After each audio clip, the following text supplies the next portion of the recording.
Damian Patterson works with English learners in the Grossmont Union High School District. He said they're in an almost impossible situation. Imagine myself going to another country and having to do what they're being asked to do in Arabic or having to do that in Mandarin. I would fail miserably, but that's what they're being asked to do. Data compiled by the district show more failing grades across all student groups, but Patterson says English learners are getting D's and F's at disproportionately higher rates than their peers.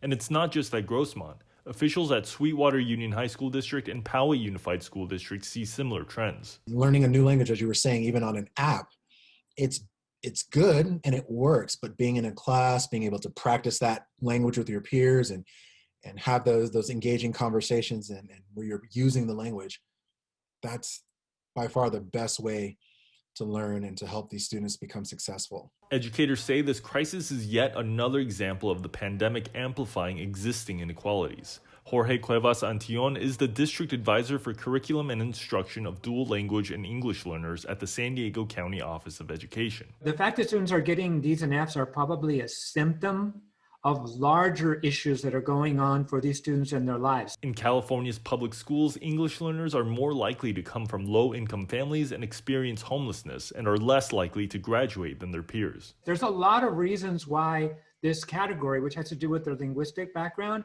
is just one of the many hurdles that they are experiencing when they're trying to get an education, especially now. That's why one teacher working with English learners says handing out grades to these students is only making things worse. Anna Monhe is an English language development resource teacher at Otay Ranch High School in the Sweetwater Union High School District.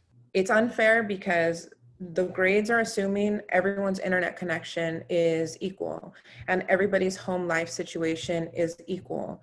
That they have a learning space in their home and they are, in quiet locations with no other obligations. Monhe says she's doing her best to help non-bilingual teachers work with their students who only speak Spanish, but the virtual classroom puts up significant barriers. Many students have never met me. So when I do outreach to them, they don't respond because they don't know who I am. They're new to the school, they've never met me. And so that opportunity is lost on them. And Monhe says she often ends up helping both the students and their parents. Under normal circumstances, I think one of the biggest challenges for ELD students is that they don't have a strong advocate because their parents are also English learners for the most part. Back in Grossmont, Patterson says radical measures will be necessary to undo the damage the pandemic has done to English learners. I personally feel like we're going to have to go back and start from the beginning in most cases, because a lot of these students come to us